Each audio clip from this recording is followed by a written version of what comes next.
Class 10th math में exercise 4A छठा question का जो दूसरा नंबर है ये वाला क्वेश्चन सॉल्व करेंगे। इस वाले क्वेश्चन में भी मेरे दोस्त यही कह रहा है कि इसके मूलों की प्रकृति बताइए। मूलों की प्रकृति बताइए मतलब मूलों का लक्षण बताइए, इसके जो रूट कैसे होंगे, इसके मूल कैसे होंगे। ठीक है, तो सबसे पहले हम क्या करेंगे कि मूलों की प्रकृति बताने के लिए पिछले क्वेश्चन में जो आपका छठा का पहला क्वेश्चन था उसमें भी यही चीज़ था कि मूलों की प्रकृति ये बताना था मेरे दोस्त। तो मूलों की प्रकृति बताने के लिए सर्वप्रथम क्या करते हैं कि पहले डिस्क्रिमिनेंट निकालते हैं। डिस्क्रिमिनेंट, तो डिस्क्रिमिनेंट से ही जज करते हैं। पहले विविधकरण निकाला जाता है। विविधकरण डी का मान यदि 0 से बड़ा है तो मूल वास्तविक होंगे। विविधकरण डी का वैल्यू यदि जो है 0 से छोटा है तो मूल अधिकल्पित या काल्पनिक होंगे।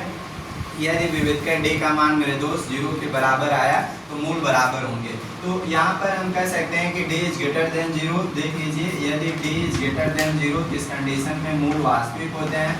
मूल कैसे होते हैं? वास्तविक होते हैं। और d इज लेस देन 0 मूल काल्पनिक होंगे। मूल काल्पनिक होंगे। मूल काल्पनिक होंगे। d बराबर 0 तो मूल बराबर होते हैं। ये 3 रूल्स होते हैं। फर्स्ट रूल्स क्या है कि d इज ग्रेटर देन 0 तो मूल वास्तविक होंगे।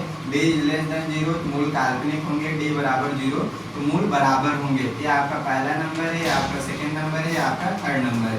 यही 3 रूल्स हैं। और इसी 3 है कि 3x square minus 4 root 3x plus 4 equal to 0। इस इक्वेशन की मूलों की प्रकृति बताना है तो इसका कंपैरिजन सर्वप्रथम जो हमारा क्वाड्रेटिक इक्वेशन का जनरल इक्वेशन होता है ax square plus bx plus c बराबर 0 के फॉर्म का ये है, उसी से इसका तुलना करिए। x स्क्वायर का जो गुणांक है मेरे दोस्त वो स्मॉल a का वैल्यू होगा।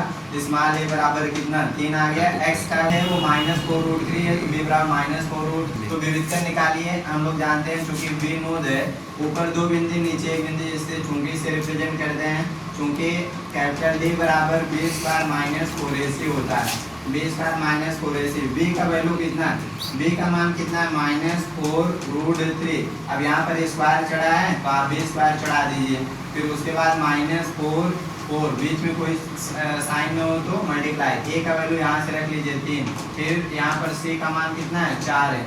अब कैलकुलेशन कर लीजिए। देखिए इन सभी का जो है गुणा होगा। स्क्वायर जो है इसके ऊपर 4 के ऊपर भी आएगा, रूट 3 के ऊपर भी आएगा, माइनस के ऊपर। तो माइनस इतना घात होता है मेरे दोस्त, उस संख्या का उतना बार जो है मल्टीप्लाई करते हैं। तो है इसका 2 बार गुणा करेंगे। 4 का स्क्वायर 16 हो जाएगा, रूट 3 का स्क्वायर रूट हट जाएगा, 16 3 48 और ये माइनस का स्क्वायर प्लस हो जाएगा। तो यहाँ पर आ जाएगा भैया, आ जाएगा कैलकुलेशन करने पर। अगर 2 बार जो है गुणा करेंगे 48 बार 48। तो यहाँ पर 48, यहाँ पर ये प्लस में माइनस में, तो 48 में से 48 घटा दोगे तो 0 आ गया और d बराबर यहाँ पर 0 आ गया। अभी हम इसके पहले ये बता रहे थे कि यदि हमारा डिस्क्रिमिनेंट 0 के बराबर आ जाए तो इस कंडीशन में क्या होते हैं? मूल बराबर होते हैं। तो यहाँ पर हम लिख सकते हैं चूंकि d इक्वल टू 0। यहाँ पर मेरे दोस्त यही आपका आंसर है कि मूलों की प्रकृति बताना था। तो यहाँ पर डिस्क्रिमिनेंट 0 के बराबर है। डिस्क्रिमिनेंट क्या है? 0 के बराबर है। तो हम यही आपका तीसरा रूल यही बताए थे कि यदि इफ डिस्क्रिमिनेंट इक्वल टू 0 उस कंडीशन में क्या होते हैं? इसके मूल कैसे होते हैं? बराबर होते हैं। तो मूल क्या आएंगे? बराबर। इस द्विघात समीकरण का जो 2 रूट जो 2 मूल आएगा, मूल बोले तो उत्तर या शून्य कर सकते हैं। ठीक है, तो इसके दोनों शून्य कैसे आएंगे? बराबर। आप इस क्वेश्चन को सॉल्व करेंगे, इस क्वेश्चन आएगा जो दोनों क्या आएगा? बराबर आएगा। ठीक है।